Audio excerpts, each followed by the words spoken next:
এই যুগটা হচ্ছে উচ্ছৃঙ্খলতার যুগ। এ যুগে মানুষ আল্লাহ পাকের হালালকে খুব কমই পরোয়া করে। আল্লাহর হালালকে মানুষ হারাম করে নিচ্ছে, আর আল্লাহর হারামকে মানুষ হালাল করে নিচ্ছে।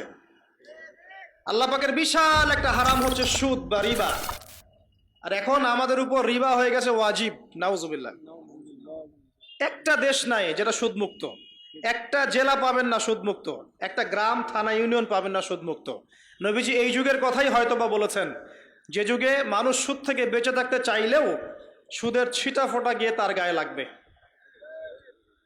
মনে করেন আপনি একটা কনস্ট্রাকশন করেছেন, একটা সুদী প্রতিষ্ঠান থেকে লোন নিয়েছেন, এখন আপনি ওই কনস্ট্রাকশনটা ভাড়া দিয়েছেন। সেখানে মনে করেন আমি ভাড়া নিয়েছি, আমি আপনাকে মাসে মাসে ভাড়া প্রদান করছি, আপনি সেই ভাড়ার টাকাগুলো কালেক্ট করছেন, করে সেই প্রতিষ্ঠানের লোন শোধ করছেন। প্রত্যক্ষভাবে না হলেও আমি কিন্তু পরোক্ষভাবে সুদে হেল্প করছি। আমি বুঝাতে পারছি না মনে হয়। এর বাইরে 1% মানুষ এখন পৃথিবীতে নাই যে ব্যক্তি রিবা থেকে বাইরে, ইচ্ছাকৃত হোক অনিচ্ছাকৃত হোক। আর এই প্রসঙ্গ আসলে আমি 2-4টা কথা না বলে থাকতে পারি না। সেটা হলো নবী সাল্লাল্লাহু আলাইহি ওয়াসাল্লাম বলেছেন, রিবার 73টা শাখা আছে পাপের, তার মধ্যে সবচেয়ে নিচু শাখা হচ্ছে নিজের মাকে বিয়ে করা। সহিহ বুখারীর একটা বর্ণনা এসেছে, যে ব্যক্তি 1 দিরহাম সুদ খায়, দিরহাম কি? রৌপ্য মুদ্রা। কোথায় আছে? জাদুঘরে। কোথায় আছে? মার্কেটে আছে। রৌপ্য মুদ্রা দেখেছেন জীবনেও? স্বর্ণ মুদ্রা দেখেছেন? কোরআনে আছে, হাদিসে আছে, মার্কেটে নাই। কেন মার্কেটে নাই? কারণ পশ্চিমারা স্বর্ণ এবং রৌপ্য মুদ্রাকে হারাম করে দিয়েছে। পশ্চিমারা স্বর্ণ এবং রৌপ্য মুদ্রার ডিলিংসটাকে মার্কেট থেকে উঠিয়ে দিয়েছে। এই জন্য আপনি মার্কেটে গোল্ড কয়েন এবং সিলভার দিরহাম পাবেন না। কিন্তু আল্লাহর রাসূল সাল্লাল্লাহু আলাইহি ওয়াসাল্লামের যুগে এটা ছিল। এখন অনেক মানুষ দেখবেন বেদাত নিয়ে কথা বলে একদম ফেনা বের করে ফেলছে। অর্থনৈতিক সেকশনের বেদাত চোখে পড়ে নাই। এখন বলতে পারে এটা তো দুনিয়াবি বিষয়। বাস্তবিক অর্থে এটা দুনিয়াবি বিষয় নয়।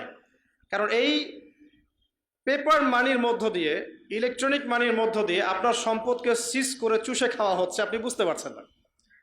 এখন প্রতারণা করা কি জায়েজ না জায়েজ? শোয়েব আলাইহিস সালামের নাম শুনেছেন? একটা কম ছিল মাদিয়ানে, শোয়েব আলাইহিস সালামের কম। এই কম সম্পর্কে আল্লাহ পাক যখনই কথা বলেছেন তখনই তাদের একটা দোষ উল্লেখ করেছেন। সেটা কি? সেটা হচ্ছে যে তোমরা অন্যায়ভাবে মানুষের সম্পদ আত্মসাৎ করো না। তোমরা অন্যায়ভাবে মানুষের সম্পদ আত্মসাৎ করো না। এই কাজটা করতো শোয়েব আলাইহিস সালামের কম, এবং তারা মাপে কম দিত, জনগণের অর্থ সম্পদ লুটে পুটে খেত। আল্লাহ রাব্বুল আলামিন তাদেরকে ভূমিকম্প দিয়ে ধ্বংস করে দিয়েছে। এখন এই পুরো মনিটরি সিস্টেম যেটা চলছে, এর মধ্য দিয়ে গরিব যে দেশগুলো আছে, স্বল্প উন্নত দেশ বা মধ্যম পর্যায়ের দেশ বা আরও নিম্ন পর্যায়ের অর্থনৈতিক সেকশনে, তাদের রক্তগুলো চুষে চুষে খেয়ে একটা সভ্যতা আজকে বিশাল বিশাল অট্টালিকা নির্মাণ করেছে। এই যে অন্যের রক্ত চুষে নিজে বড়লোক হওয়া, এটা কি হালাল না হারাম? এ কারণেই এই মনিটরি সিস্টেমের মধ্যে হারাম আছে। এই যুগটা সেই যুগ যেখানে মানুষ আল্লাহর হারামকে হালাল করে নিয়েছে আর হালালকে হারাম করে নিচ্ছে। রিবা একটা টাটকা হারাম, আমরা এটাকে হালাল করে ফেলেছি। এখন এই হাদিসগুলো শুনলে আমাদের গায়ের মধ্যে দাগও কাটে না, অন্তরটা কেঁপে ওঠে না, আমাদের কলবে কোনো নড়া দেয় না। নবী সাল্লাল্লাহু আলাইহি ওয়াসাল্লাম বলছেন, 1 দিরহাম যে ব্যক্তি সুদ খেয়েছে সে যেন 36 বার জেনা করেছে। কতবার? আমি হাদিসটা বানিয়ে বললাম কি বললাম না, আপনারা আলেমদেরকে জিজ্ঞাসা করবেন, বাসায় গিয়ে অবশ্যই জিজ্ঞাসা করবেন।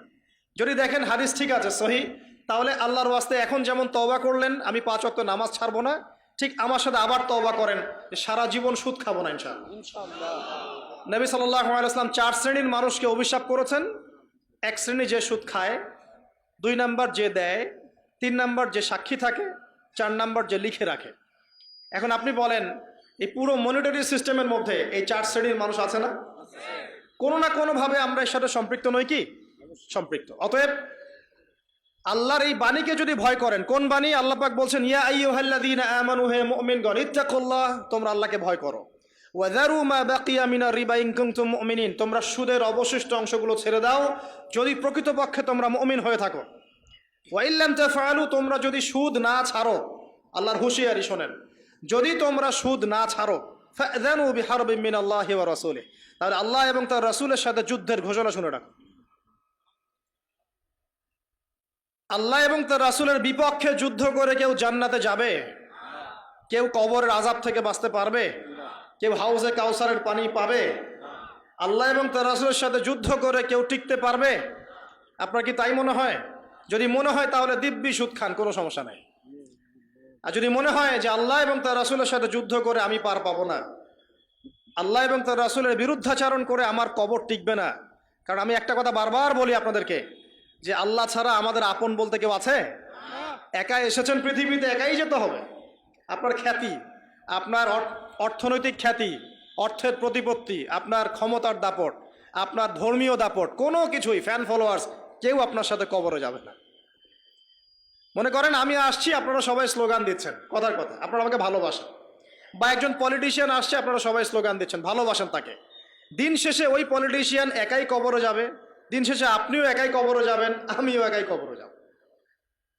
আলটিমেটলি কি হলো, দুনিয়া এবং আখেরাতে আল্লাহ ছাড়া প্রকৃত বন্ধু আমাদের কেউ নাই, প্রকৃত মওলা কেউ নাই। সেই আল্লাহ এবং তার রাসূলের বিরুদ্ধাচরণ করে কেউ তার সাথে যুদ্ধ করে কবরে পার পাবে, এমনটা ভাবা বোকামি নয় কি? আল্লাহ পাক আমাদেরকে বোঝার তৌফিক দান করুন। এটা সেই যুগ যে যুগে মানুষ আল্লাহর হারামগুলোকে হালাল করে নিচ্ছে।